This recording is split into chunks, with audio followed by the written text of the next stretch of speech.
This is how to get started in wedding filmmaking. Hey, I'm Janae, the host of The Wedding Filmmaker, and I wanted to give you guys some tips about how to get started in the wedding industry as far as the filmmaking side of it. So, here we go.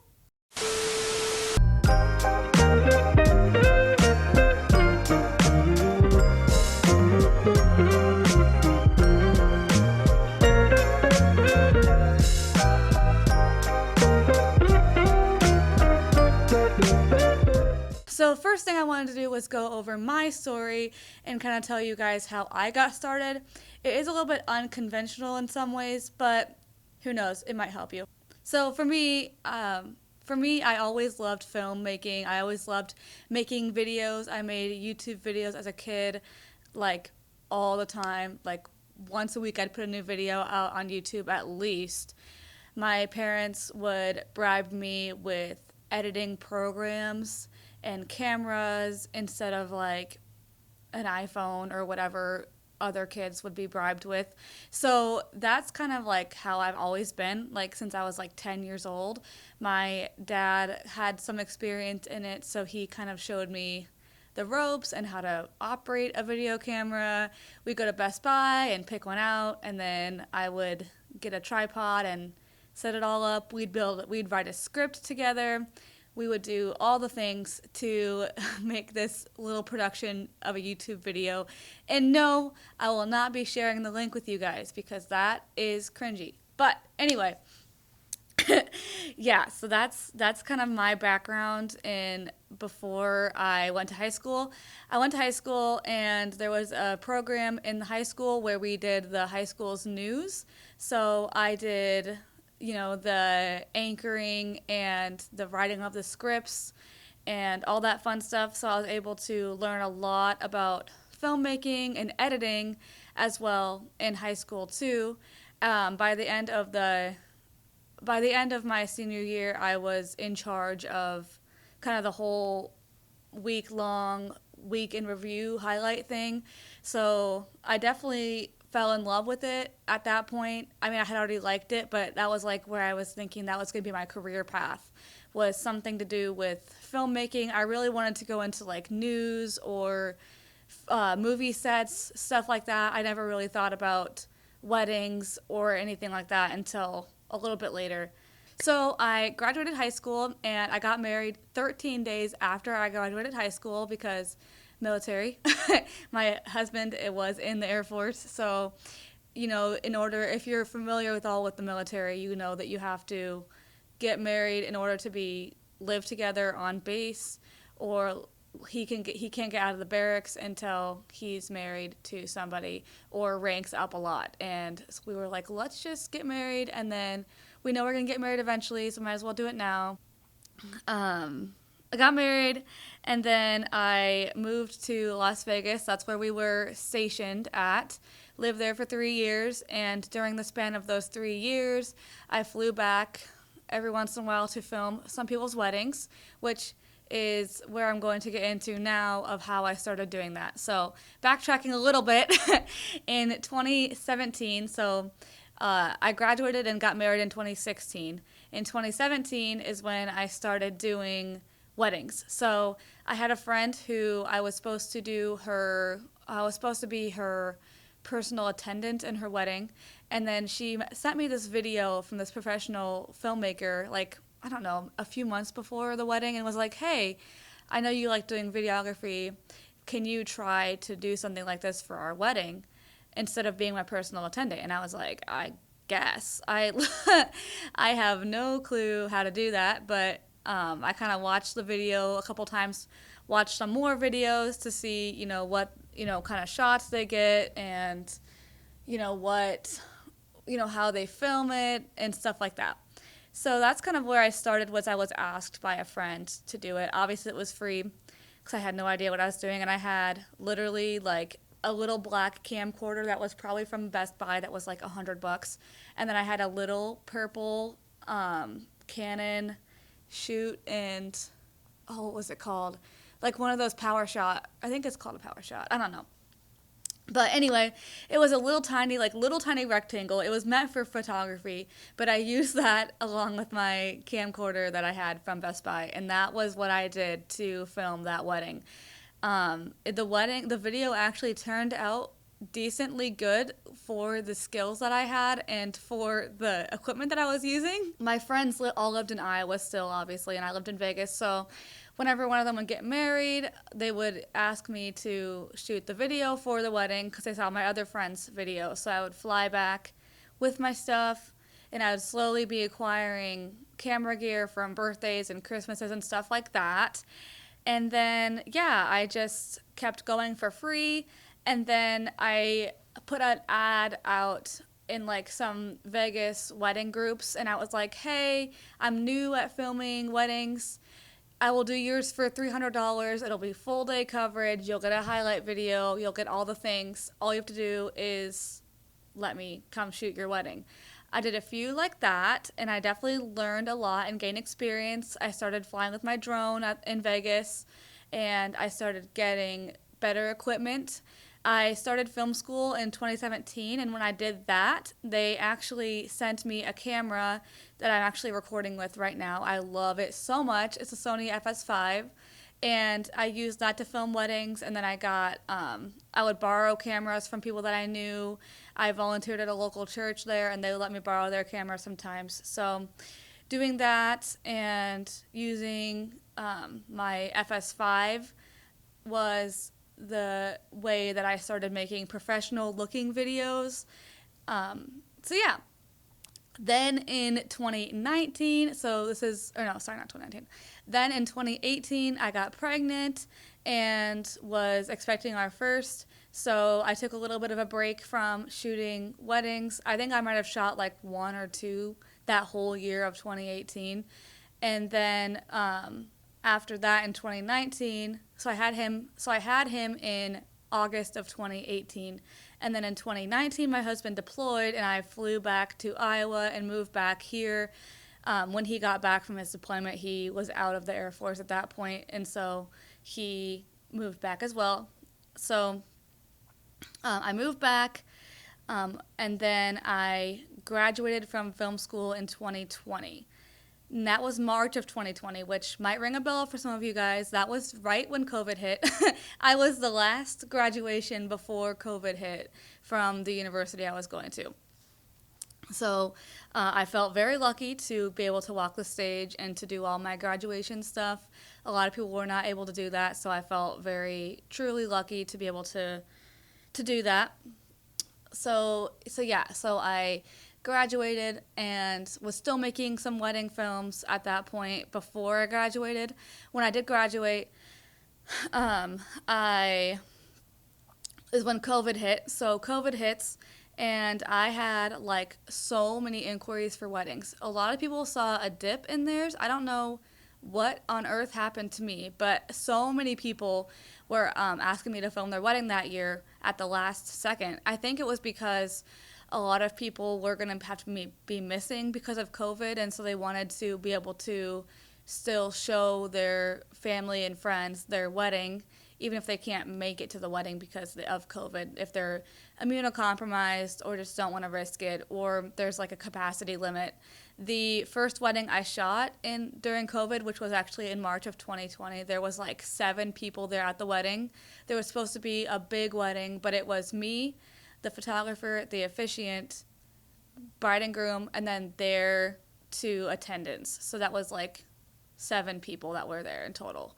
So it's crazy to think about how much life can change so quickly.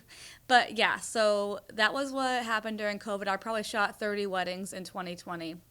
So I shot way more than I ever had before, and I was starting to raise my prices a little bit, pretty crazy. I went from $300 for the whole day to $800 for the whole day, so it was pretty crazy those days. I was making bank. But yeah, so that's kind of what happened with 2020. I mean, 2021 was pretty similar because COVID was still happening, so that was my experience with that. So ever since COVID, I have been steadily doing about 20 to 30 weddings per year. I absolutely adore it. I love it so much. I wish I could do it every weekend because it's really fun and I learn a lot with every wedding that I shoot. Even though I've done so many of them, I still like learn things that I could be doing better or that might be a different shot that I might have never tried before. So it's really fun to do lots of weddings every year. So I will say that my story is kind of crazy from 2016 to 2020. Well, really till like 2022, honestly.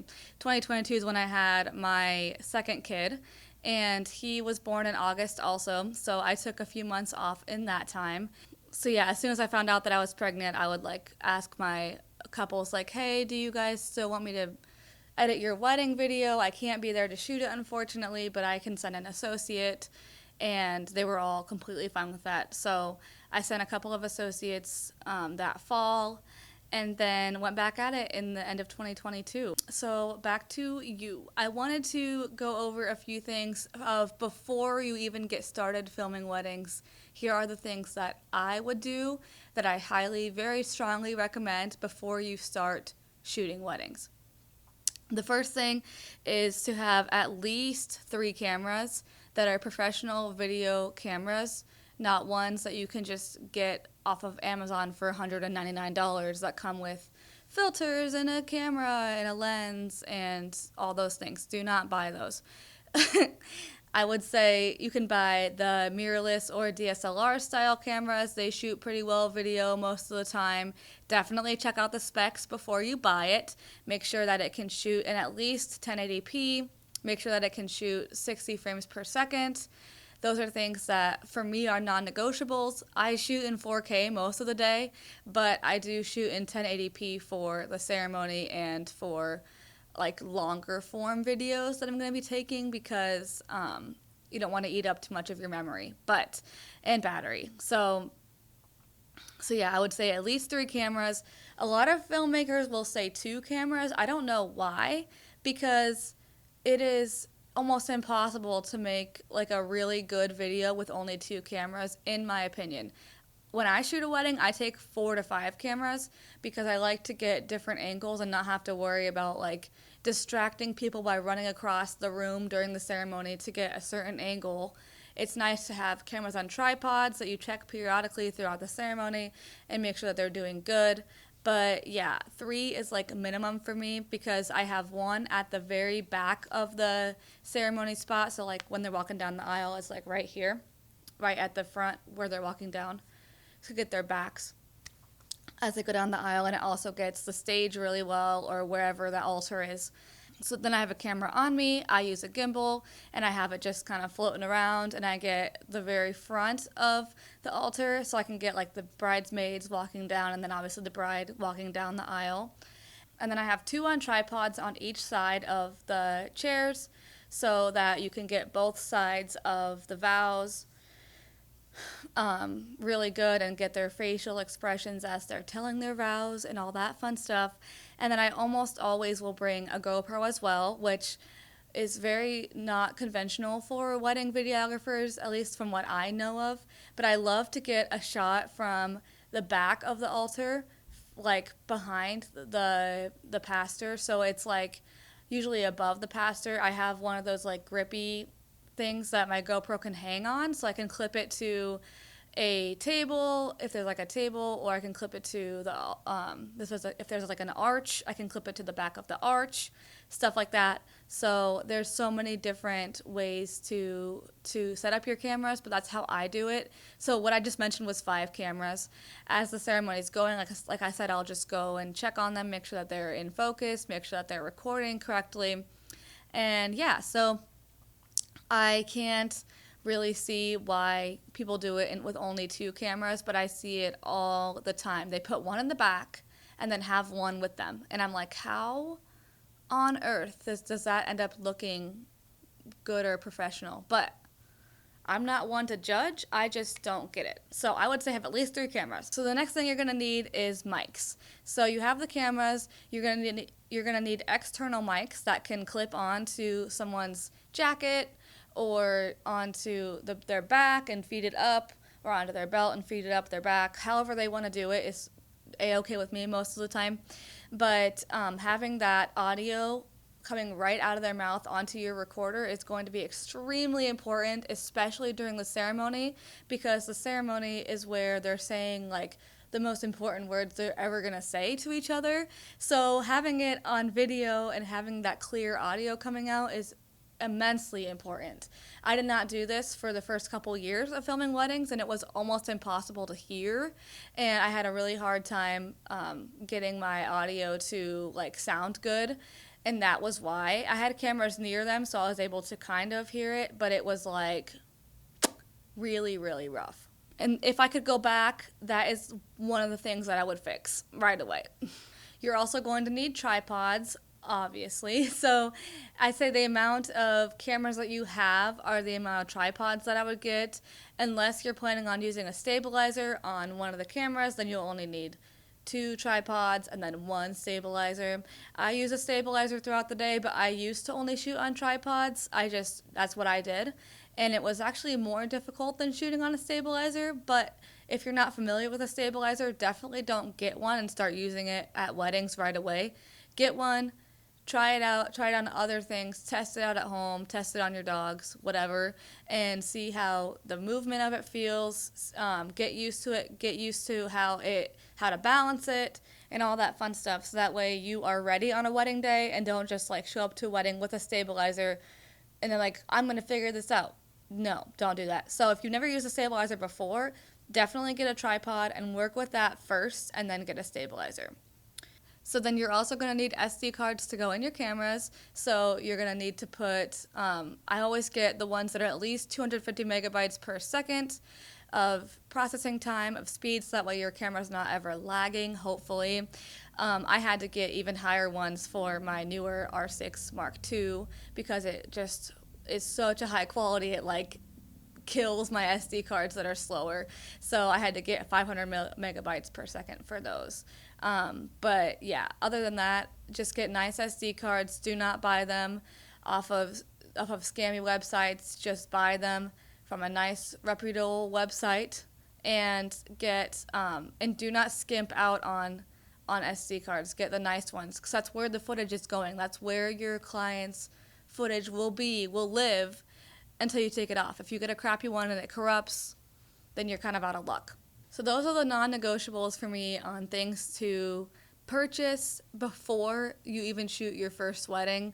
I know it sounds like a lot and it will be quite the expense. It will pay itself off, but you're going to need to be patient if you're going to go into this industry. Unless you're already a filmmaker of some kind and already have this equipment, which would be amazing and ideal for most people. But if you're just starting out with filmmaking, like professional filmmaking, those are the things you're going to need for sure. I do plan on doing like a haul of all the things that I use on wedding days. So you can like watch that and see all the things that I use. I have a lot of gadgets and different things that I use to make the day go smoother. But those are just the things that you have to have. In my opinion. That's my opinion. But other people will say different things, but that's just what I think. The next thing to do before you start filming weddings is to brand yourself.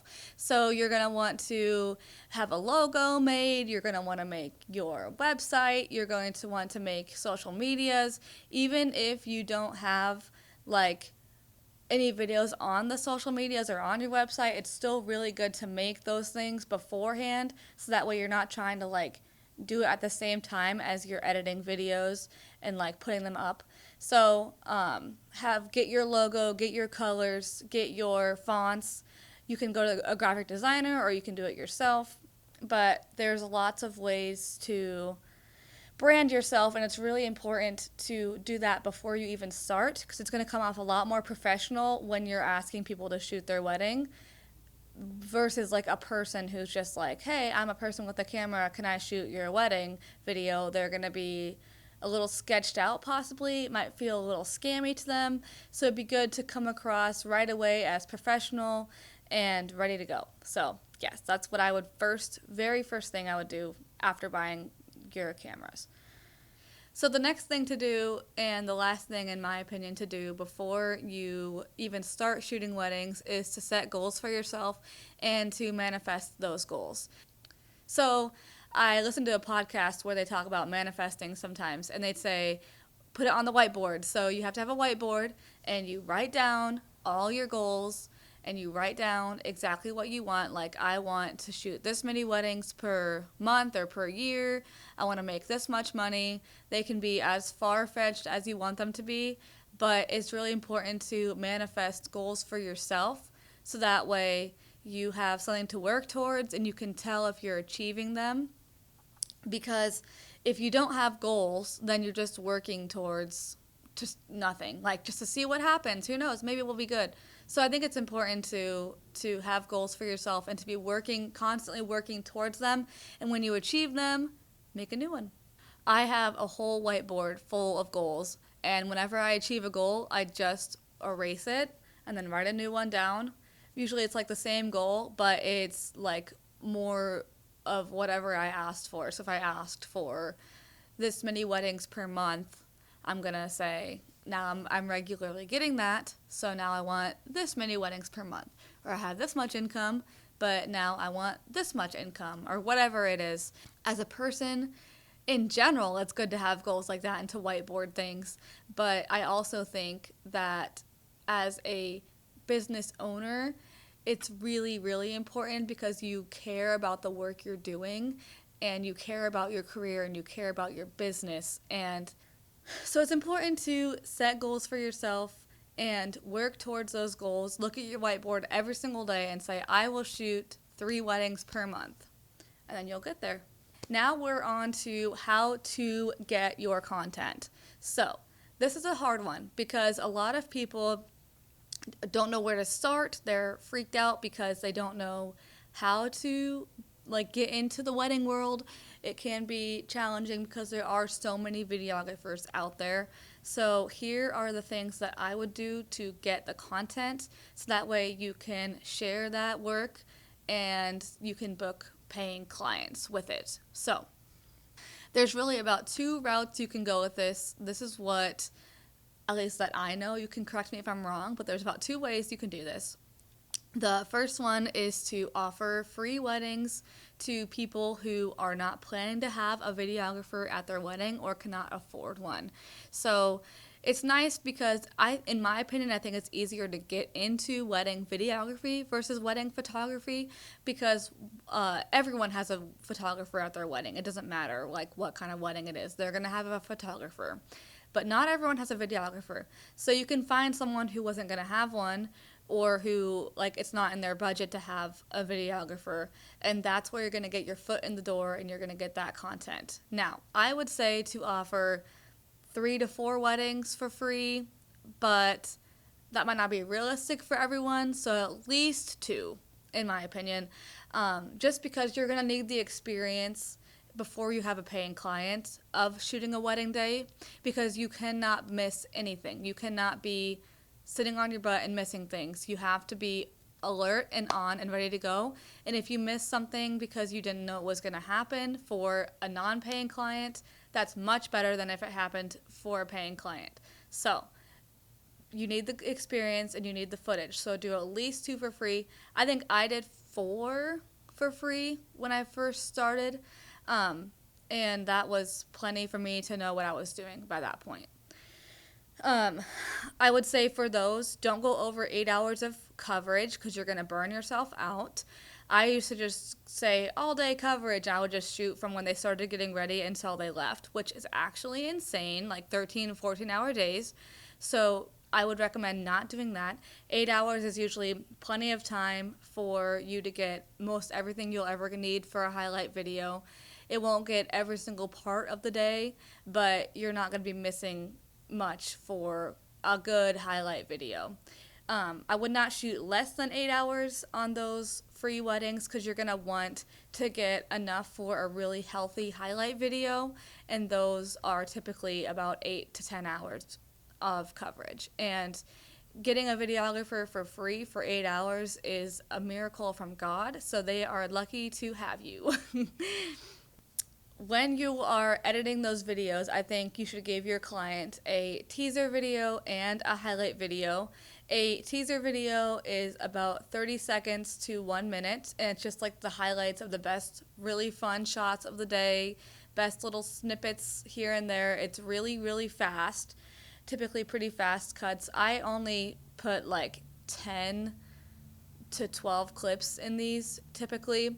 So they're just like boom, boom, boom. You have some pop happy music and then you just go from there. I think when I make those teaser videos, it gets them all excited for their highlight video. It builds anticipation. And it's also an amazing thing to post on social media. So, not everyone's going to want to sit and watch a long highlight video to see your work. So that's why teaser videos are amazing. Teaser videos show off your expertise in the field. They show off what kind of shots you can do, how amazing your audio quality is, that sort of stuff without watching the entire video. It's like a mini highlight reel of your portfolio and how good you can be, in my opinion. But I think it's really good to have those up on your website and on your socials as well. I also want you to edit a highlight video for the couple, about 6 to 7 to 8 minutes long or so. I usually tell my clients it's about 1 minute per hour that I'm shooting will go into the highlight video. So if you shoot an 8 minute video, I tell my clients like 7 to 9 minutes or so. But I also don't give them a for sure amount of how long the video is going to last, just because I don't want them to be disappointed if it's not as long, and I don't want them to think that they got gypped out because it was not as long, because I'm not going to guarantee a specific amount of time, because I'm not going to throw in filler stuff just to meet my quota. It needs to be worth going in the highlight video, and I'm not going to throw in a bunch of B-roll filler just to make it the exact amount of time I promised. So I don't promise them any specific amount. I give them a range of what it probably will be, but I never tell them, hey, it's going to be this long at least. So that is a good advice to tell your clients. Say, hey, I'm shooting for 8 hours. It'll probably be like 6 to 7 minutes. And then you can undersell it, and then it probably will be longer than that, so you can surprise them with a longer video. Either surprise them with a longer video or meet their expectations by having a video that's the same amount that they were thinking, instead of making them feel like they got gypped out of an extra minute of highlight footage. The other thing you can do is second shoot for another videographer who is more experienced and has that wisdom to share with you throughout the day, and then also is willing to let you use the footage that you take for your portfolio. So a lot of the time the videographer will be fine with that, especially if you're doing it for free. They're going to be able to use the footage. You get to use the footage. It's a win-win for everyone. Now, this next idea is something that I've never done before, and it's a styled shoot. I have never done them, but I see them all the time, and they're absolutely stunning. It's a great way to get content for like a small little teaser video or like a 2 to 3 minute highlight video, but it's not going to show like actual parts of an actual wedding day, which is the only thing that is hard to make footage out of. I have never been in a styled shoot before, but I've seen so many people do them and have really good experience and have really good content come out of it. And that way it's a little bit less intimidating, I guess, to get into doing wedding videos. The only thing I don't really like about doing styled shoots to get the footage is like you're not having that wedding experience. You are having a styled shoot where you're able to say, hey, do that again. Do the first kiss again, I'm going to get it from this angle instead. Like on a wedding day, you have to just be in the right spot. So I'm a little cautious to tell you to do that. There has been people that have had a hard time getting free weddings, and so in the meantime, you can do styled shoots to gain that content to show potential couples who might want a free or deeply discounted wedding video.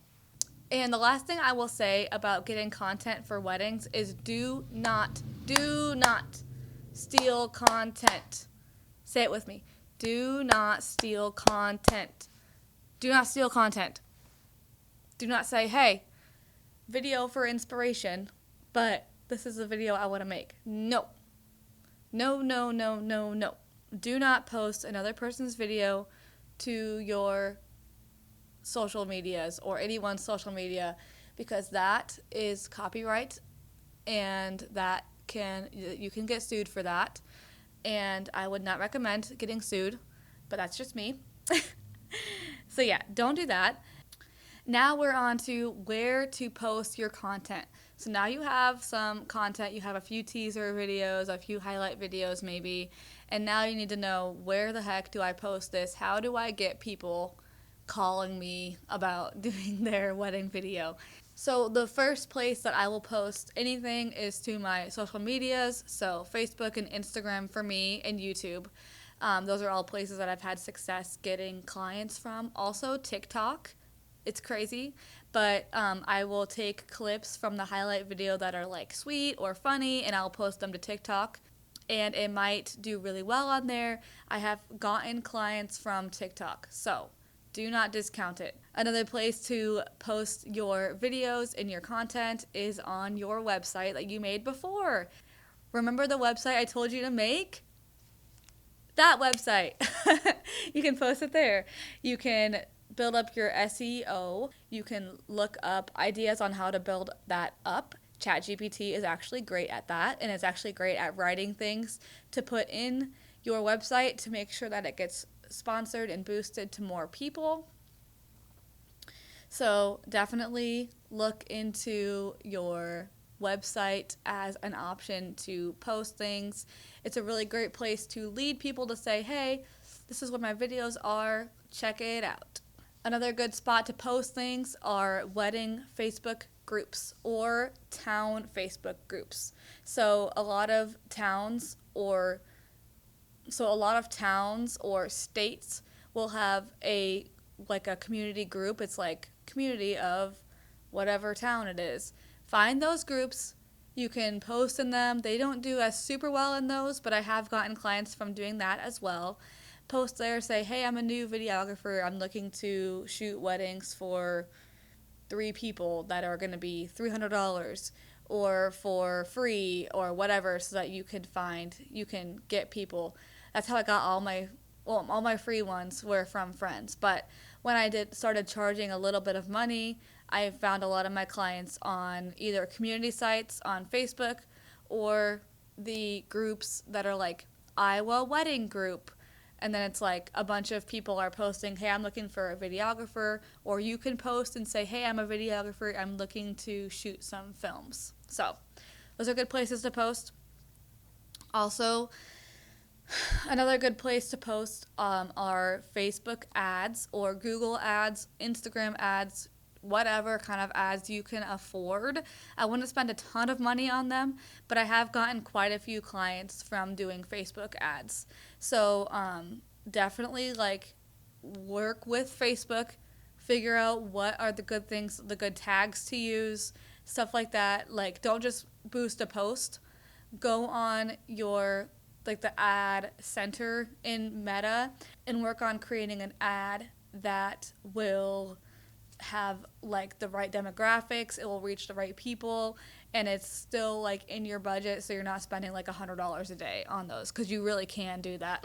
Like I mentioned before, it will be pretty slow starting out. Unless you are God's favorite, then it won't be, but it can be very difficult when you're first starting to have motivation to continue going, but it is worth it, I promise. It is so much fun. It's the best thing ever, best job ever in my opinion. The most effective way to get wedding clients is through word of mouth. Word of mouth is by far the most amount of weddings that I've gotten have been from people that were in the wedding that I shot, or they were friends of people that were in the wedding that I shot, or they were guests at the wedding that I was shooting, and they asked me for my card, hey, I'm engaged, getting married next year, I'm interested in you shooting my wedding for me. I have gotten so many clients. So here is what I will say. When you're at a wedding, do not be lazy and sit around and do nothing. You need to be serving your couple in whatever way possible, which is like not everything is going to be about video for you. Maybe it will feel like you need to be constantly shooting video all day, but you are there to serve your couple and make a great video. So if the bride needs help putting her necklace on and no one else can help you with it, help her with it because they all have fake nails on and you don't. You're the one who's going to be clasping that necklace. Someone else can do it for the video and like pretend they're doing it, but you are the one clasping the necklace. You are the one going to grab water for someone who needs water. You are the one, like, you are there to help. And that will 1000% get you more clients because they're going to see that you're not just a person who's flat and sitting still and doing nothing. Like, you are there to help your clients and in any way possible. And people that go above and beyond are going to get clients above and beyond. You're going to get people out the wazoo by being a good person. Literally just being a good person and having good energy at a wedding day is 1000% important and will get you so many weddings. That is how to do it. So just be kind, be present, be ready to work. Obviously take breaks as you need to because it is an exhausting job, but you need to be worried about your clients and the biggest day of their life is happening right now, and you need to serve them in however you can serve them, and make sure that you are being a kind and good person as well as being a good videographer and filmmaker. So that is all I have for you guys today. Thank you guys so much for tuning into my podcast. Please follow my social medias, and I will be doing some asking me questions stuff on there at some point. So I would love to have your feedback on there. If you can comment or follow me, that'd be fantastic. I'm so excited to have this podcast now. So I am looking forward to connecting with all of you guys, and we'll see you guys next time.